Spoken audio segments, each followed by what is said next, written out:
slide Aaron up from 6 slide up differently as opposed to the way they out earlier in the season, so we'll see how they react. Luke Davis said to kick it off, and then put a kicker said they get another way here in the second half. And he'll kick it, and it's fielded by Stephon Dickinson. He's 2 to 30 coming near side. Dickinson's going to be chased down right at the 30. Next time Stephon Dickinson already got to the 30. Starting to go east-west.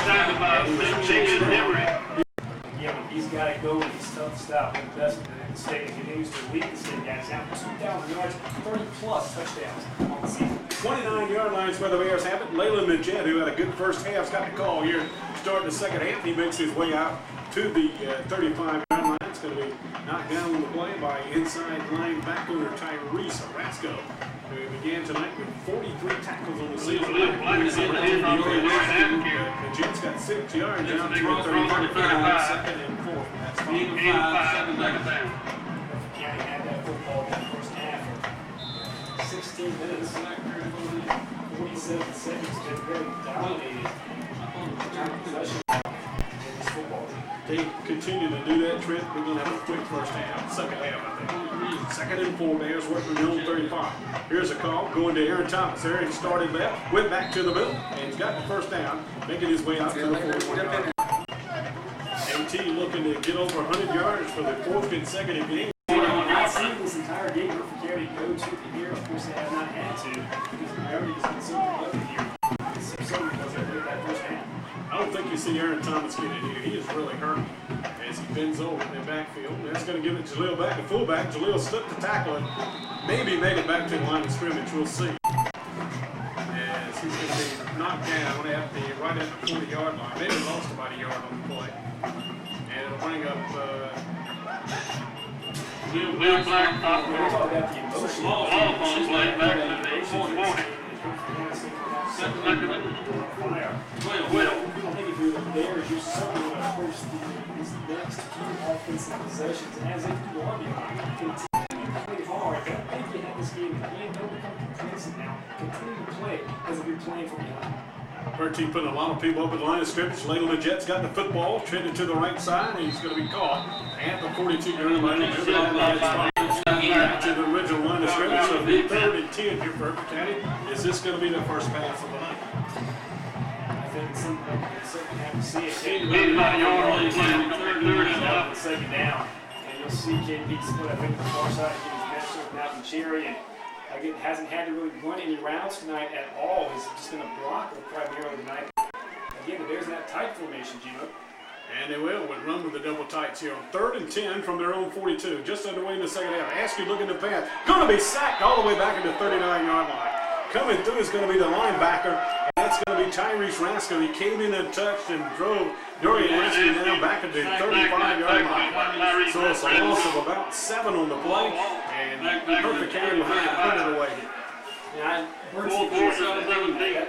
Kevin Burke came in, he had a little chat there with Dorian Askew. I think he got a saw out coming, and they were able to put pressure on Dorian Askew going to that line. Tyrese Orozco came through almost a touch to get down Dorian Askew. Here's Layla Midget's second punt attempt of the night. Remember, the first one went over his head. He's got a good snap here, gets off a pretty good kick, and going to be fielded by Cherry. Drop the football, still loose, and Hertford County's going to recover at the 41-yard line. Cherry's fumbled it right into the hands of Jonathan Jones. Jonathan Jones is going to be his second fumble recovery of the night, and the Bears back in business at the Bertie 41-yard line. Cherry quickly. Catch had plans of returning that punt, and it just went right through his hands. Trent, you could kind of see that one coming. Yeah. You could really see it coming from here. It was a kind of difficult punt to kind of handle because it was a little bit in over in wobbling. And Cherry looked at the Hertford County defenders and smacked right off his pads right into the hands of Jonathan Jones. Second turn on the night for Bertie. Here's a give Jaleel Black, the fullback, running up inside. Jaleel's going to butch the pile. He got a flag coming in from the far side. Probably be a holding call coming against Hertford County. It will be.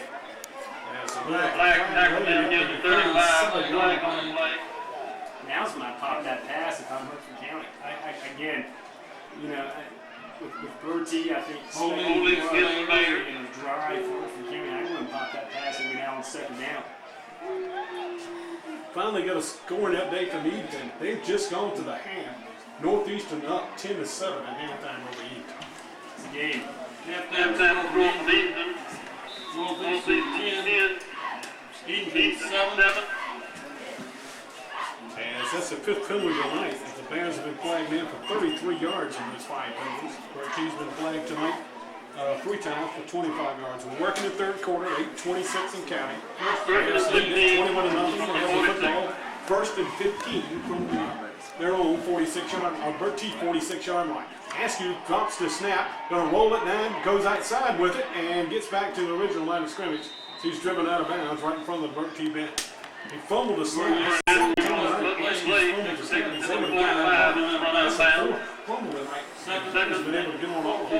they've been fortunate, and Boyd Askew was just pulling out a little too quickly from under center. Looked like a pass was, they were trying to develop a pass play there. Seems sending Kevin Privet on a deep route here on the near side. We'll see if they go back to it. And so 2nd and 14, the ball at the 45-yard line here.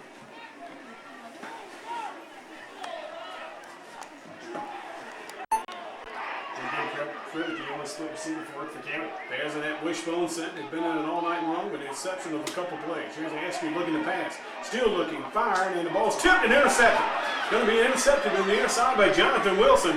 He's going to go out of bounds at the perfect count. 42-yard line. Ball got tipped at the line of scrimmage. Askew had time as he was trying to get the near side of clear. Ball was tipped and intercepted by Jonathan Wilson. And that becomes the first turnover of the night. Here for the first official pass of the night. And for Askew, unfortunately, that is his 8th interception of the season. And Bertie's got you right at the Hertford County 42-yard line. You know, nobody really looked comfortable in that play. It just, as if it just, no one was really sure as to what was going on there. And just a lackluster pass if you weren't asking. 3 receivers set here from Bertie on 1st and 10 from the 42. Got Kevin Bazemore and up under center, and Jonathan Wilson, who's just in the interception, is slot back. He's going to move a little too quickly. And a procedure call for Bertie. He's going to move it back to the 37 yard. That's got to drive Coach Greg Watford a little batty here, I'll tell you. Team giving it, you get in pretty good field position, got a little low going on your side, and you procedure call here on 1st down. Yeah, Bertie, again, we talk about the opportunities in this. They certainly did some here tonight. They had chances early in that first half with the football deep inside their territory. They couldn't stick it in. And they've had some costly penalties. Yes, Cherry will going to slide out on the left. Habib's the only running back in behind Bazemore up in the center. And they'll get it to Habib, and he's going down again. And it's going to be Demetrius Harrison, the meatball, with the penetration. Correction, Anthony Freeman going inside, knocking it down on the carry. 47-yard. I tell you, Habib has no running room here tonight. Joe Nathan Jones are just having a field day up front on the defensive line for a game. And correction, Trent, looked like that might be, that was Sharif. Sharif on the carry. First time we've seen him tonight. 2nd and 16, here's the pitch, and we got a flag coming. And Sharif going back the other way, got some running room. Look out, he's to the far side, 30, 25, 15, 10. He's in the end zone for the touchdown. We got a flag all the way back here at the 44-yard line. Let's see if this can come back. He moved. And that's exactly what it's going to be. So the long touchdown run by Sharif is coming back. That flag was needed. I'm talking about Sharif just being inserted in the lineup, and he kind of motioned forward again. Yeah, that was a clear call. And Bill Meadows, the head official, had it right in front of him. He threw it immediately. So we'll bring this one back. Instead of being a 47-yard touchdown run by Sharif, this one's coming back. But I tell you one thing you just saw. Speed. Not enough shoot. Sharif get out and open. He does. Boy, he can motor. And that will move it back down to Bertie territory to the 47-yard line. So back-to-back penalties here for Bertie. And moved it back to the 47-yard line, their own 47. And we'll replay 2nd down. It'll be 2nd and about. That would be a series of back and say that was costly for us in that 2nd half. 2nd and 21. Bertie on 147. After the Jonathan Wilson interception that set him up at the Hertford County 42-yard line. Bertie, 3 receivers to the left. Sharif, the lone setback. We got movement again on the Bertie offensive line. And This time it's going to be the left guard who jumped, and that's Dequan Riddick. And all of a sudden, Bertie's starting to implode. Here we go. Second for 25. They keep showing 42-yard line on the foul. I back off a little bit, maybe see if you can get a turnover here. And Bazemore chooses to go up top. And you're not going to see Takeda's Bazemore look for anything short and to the outside. He's going to try and go up top and go down the football field. Just a little food for thought. Hertford County does not have an interception for a touchdown return this season. Here's Sharif, little pitch left side. He's got some running room. He's back into Bear territory, finally chased out of bounds by Marvin Harrell. I tell you what, Sharif gives Bertie a little spark of life in that backfield, much like Leonard McChin has given Hertford County in the first half. As he shown that quickness and really told Sharif on the far side, he makes his way all the way to the Hertford County 40-yard line and bring up third down. 40-yard line. Sharif's up 5'10" Third and 8. for this Bertie football team. Yeah, so he's a guy that we'll get a lot more production out of as the years go on. But again, as you said earlier, he is certainly fast. That pitch play over a lot there in pregame. Gain of 16 on the play. Here's the pitch to the far side. It's going to be Sharif again. He cuts it back inside of Ayers Corrali at the 38-yard line. And making the stop on the play, it's going to be defensive end here for the side of Ayers. That's Taquan Lynch again. Boy, Lynch has had a multitude of plays tonight. Bertie's going to go for it here on 4th and 7 at the Hertford County 38-yard line.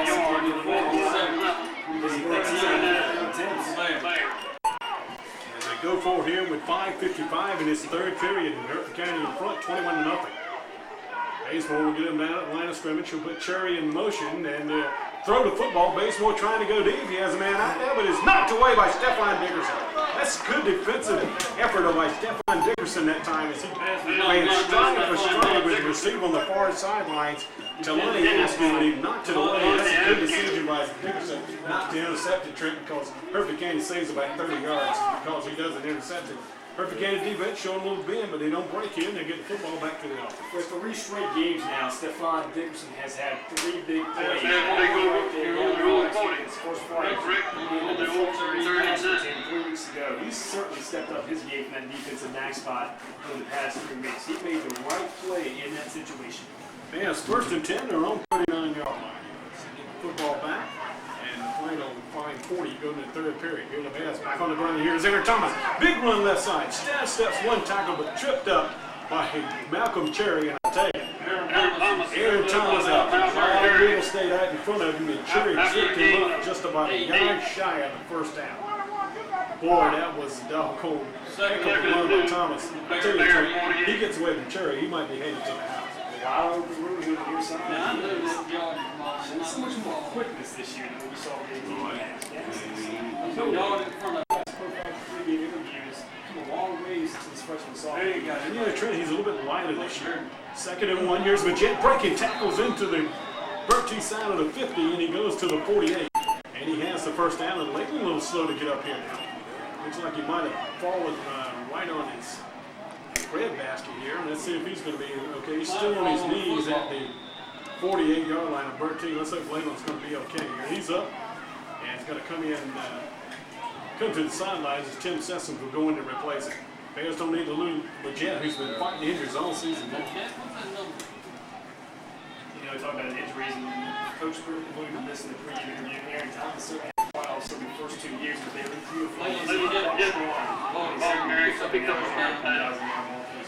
This year. All resting at the 39-yard line of Bertie, but Sherelle Black's going to be dropped back at the 48-yard line of Hertford County. Trent goes that slow start of that play that time. That play never had a chance to materialize because Bertie was in the backfield before Jaleel Black could get the ball from Dorian Askew, but the play was so slow developing. Well, the Bears got away with that early in that first half, but when you get away with it, being that Bertie's there, there's nobody to defend it now. And Hertford County didn't pick up big gains on it, but that time got their hands on Black early enough to bring it down. Also 3 back to the 48-yard line of Hertford County, so it's 2nd and 13 here for the Bears. Moving to the west end zone here. Askew will send Privet to the right, Tim Sessoms to the left. Once again, the wishbone set in behind it. And it's going to be Thomas. Thomas is going to be hit and dropped in the backfield. Going to be slowed down on the play by Ashante Bass. You know, Greg, Wofford told me earlier this week, he said Bass has tremendous potential. Johnny He said Trent, he didn't play hard every day. He said when he plays hard, he's good as anybody in his league. He played hard that time. He dropped Thomas all the way back at the 46-yard line. A couple of them running 3rd and 14. Yeah, he fought off play in front of him on that play. He just got to Aaron Thomas and easily brought him down. That's with a big 6'2", 290-pound frame. 4-14. Yeah, nowhere to go. The Jets back in the lineup now. It's Privet. And once again, Sisson will go wide. One to either side. 3rd and 14. Askew fumbled a snap again. That's the 3rd time tonight, and he falls on it right at the line of scrimmage, and the Bears will have to punt it away here with 3:05 to count to go in this 3rd quarter, but still scores 21-0. Let me ask you, just having a tough time grasping the football. Didn't really pull out too soon in that play. Just could not get the snap. I'm not sure if the ball is that wet or if the snap was just too exact. But then you have the wrong way. Certainly, I can tell you, if the football's wet and the center's pants are wet, it can be hard to get, but you have to stay under center. Here's Leyland Majette on to punt it away now. Waiting on the snap from Tucker Warren. Good snap. Leyland will get it away and just does get it away before Bass almost had the block. And Majette got enough of it to get it downfield and a roll. 15-yard. Bass is awful close to blocking it. And Trent out there. And again, it's just something where you have to just teach yourself, despite how the weather is, to stay under center when you get that football. Bertie has it in their own 15-yard line. They'll put a man in motion, but they'll give it straight ahead. And High Beef again is going the wrong way. Now it's going to be Sharif again this time. Boy, whether it's either Sharif, or Hafif, ever how you pronounce it too, I'm sure I'm butchering it pretty good.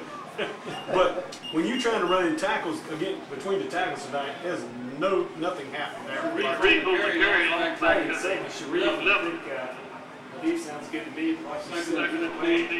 Either player unable to get anything going on the ground. We saw some glimpses of Sharif Steve here a little while ago, but on that play, nobody got Lost 5 yards back to the 10, so 2nd and 15, Bertie.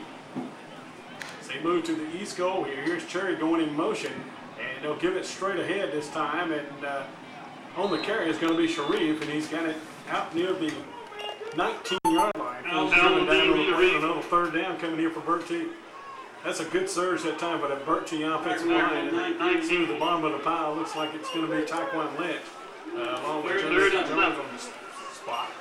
Or the stop. That is going to be 3rd and 7 Falcons from their own 19. Bertie needs a big play. They need a big offensive play to give this offensive confidence. They just haven't had one all night. The one that Sharif ripped off a second ago got brought back to the penalty, so they need something big to happen. Bertie doesn't have a lot to show here tonight offensively. They trail 21-0 here as we wind in the final minute of the 3rd period. Here's Bazemore, fumble the football. Hertford County, I believe, has it. Taquan Lynch tried to pick it up and score with it. And Bazemore, as he was hit by Darius White, fumble the football. Hertford County's got it. And this is got to look like it'll be Jay-Sean White with the fumble recovery. That's good potato. Because he had one early. He gets one here. And the Bears have another golden opportunity. 1st and 10 of the Bertie 10-yard line. Cap back there again. So quickly, Griffin County all night long has been able to get back to Tycanus Bazemore just before he hands the football off to either Sharif or Habib. And he has not had a chance, guys, in so many plays tonight to even hand the football. And Hertford County's going to get the time out here because they couldn't get the white personnel. And, coming up with a couple of scores here for you. Northeastern that Friday night will come to you somewhere in Eastern North Carolina. They are starting their 3A playoff march next week. 1st and 10 Bears from the 10-yard line. Here's Leyland Majette fighting for yardage as he's near the 5-yard line before he's driven down in the play. Down this last minute of this 3rd quarter. Fog's starting to set in here at Bear Stadium. As it's been a damp, chilly night, and one of the smallest Bertie Hertford County crowds we've seen in a long time tonight. And I'm not sure if it's got a lot to do with the way these two teams have been struggling this season, but I think it's more on the elements trip tonight. But the coldest night we've had all season long, and not a lot of people here to take in this game. That's something we'll see to us. Yeah. There's a gain of 5 on the play. That's going to put Leyland Majette over 100 yards for the night. 2nd and 5. Here's AT looking for some running room. It's going to be cornered back at the 10-yard line. Aaron at time may have had a decision that cost him a little bit. He looked inside, trying to bounce it outside, and it's going to be driven down back at the 10-yard line. Third quarter clock has expired as we have played 3 periods here from Bertie County, and the Bears lead it. He's going over the century mark for the first time in his career. Good time to do it here on the final game here at Bears Stadium on senior night. We have an injured Bertie player still down at that play, and I think it's Jonathan Wilson who's sitting about the 12-yard line. And Bears looking at 3rd and goal here from the Bertie 10-yard line as we get ready to start this 4th and final quarter, which has been a pretty quick ball game here tonight. And looks like Wilson's going to get some assistance from Darryl McCallum. And that name might sound familiar to her a lot of. 3rd and goal from the Bears from the 10-yard line. Here's the pitch to Majette trying to get the corner turn. He falls down as he was knocked a little bit off balance by the outside linebacker here on the near side, Marquise Holly. And he lost his footing and fell down at the 12-yard line, so loss of a couple on the play. And that will bring up a 4th and goal for the Bears from the 12-yard line. I don't think the Bears going to try a field goal here, and I think the conditions probably warrant this. It would be looking at probably about a 29-yard attempt. And we've even seen Hertford County struggle with the snap on the extra point, so probably a good move to go and move for you on 4th down, because it's going to be a tough one, I think, for Hackman and Grace to be able to get off. Bears trying to take advantage of the fumble recovered by Jay Sean White a few moments ago. 4th and goal from the 12-yard line of Bertie. Here's Askew going to call his own number, a little bootleg. Sidesteps one tackle, coming back through the middle. He's going to be stopped shy of the goal line at about the 4-yard line. Good play call that time. Defensive end on the offensive side. He stayed at home and forced Askew back inside the Bertie pursuit, called it winning. 5-yard line. So Bertie's defense will turn back Hertford County here again. And the Falcons will get it back in their own 5-yard line. You know, 5-yard line, Trent, you got to look at it here. Bertie's an awful field position. A good portion of the night with the exception of a couple of possessions. Yeah, they really have. They had to drive the field guys, and they just have to be able to get the football very often. They like passing, and they're looking at this field, and they have to put the defense and the defensive front is playing so well. Both teams out there that much tonight. The defensive front is pressuring Baton, who hasn't had a chance to throw. Falcons with it on their own 5-yard line. They'll give it up inside, and looks like Sharif on the carry. He's driven down again. And the guy with the red sleeves tonight under that blue jersey has been one terror tonight, and that has been Taquan Lynch. Boy, has he been good tonight. And speaking of Taquan, he's a senior playing tonight. He's on home game here at Bear Stadium, trying to get the Bears their first home win this season. I don't think this is happening since and Murfreesboro combined is actually to make Hertford County. They've gone winless at home. And it's hard to believe. It really is. No gain on the play. It'll bring up 2nd and 10 again from Bertie from that spot. And here's Habib who's in the slot and going in motion. They give it back the other way to Malcolm Cherry. He stood up and dropped right at the line of scrimmage. And maybe lost some yardage. Yeah, I believe he lost some yardage back at the 3-yard line. As a host of Bears waiting on it. Who's awful good on that line tonight, making the stop on the play. Loss of a couple brings up 3rd and 12. The defensive players had a good night tonight for Hertford County's been JaVale Bain. He's played well tonight. He's coming off that spot. He's blitzed a few times tonight. He's got back and he's made good tackles. The defense as a whole has tackled so much better tonight. You know, Greg Walker told me earlier this week, he said, we got to get into Cherry's hands, 13 to 15 times a game. And boy, Bears have done a good job defending him tonight because he is their playmaker and a game breaker. Bertie can get the right personnel on the field. They are forced to call a timeout. Clock stop with 9:35 to go in this one. Bears holding to a 21.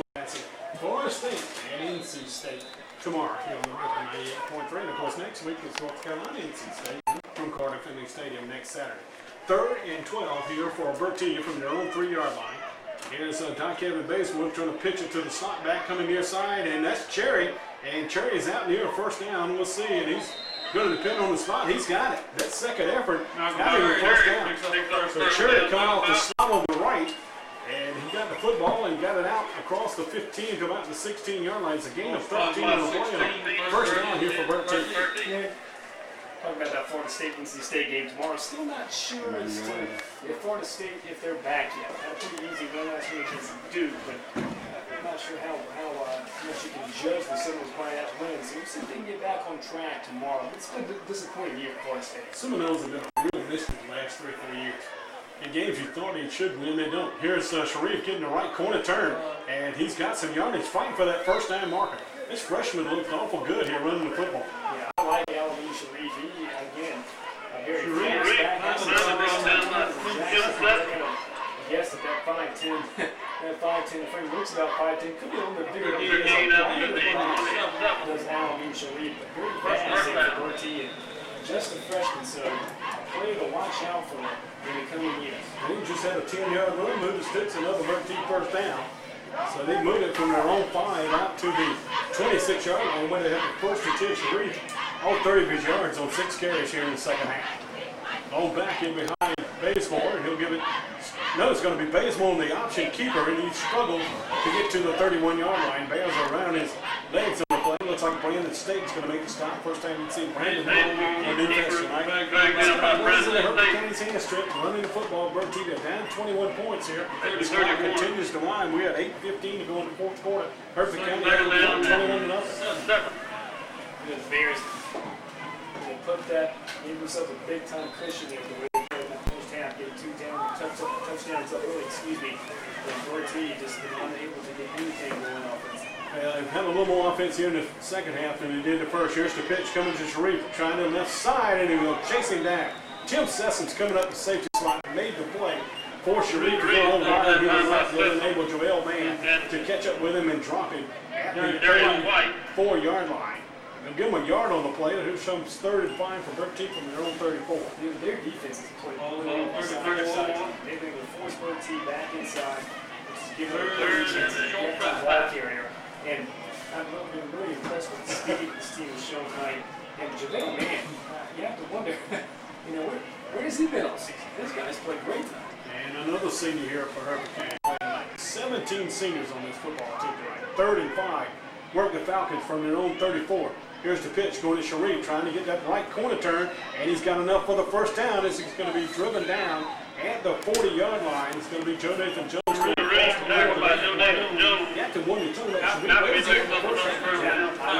think they tried to really utilize Jakul Habib there, who's been their go-to guy this year.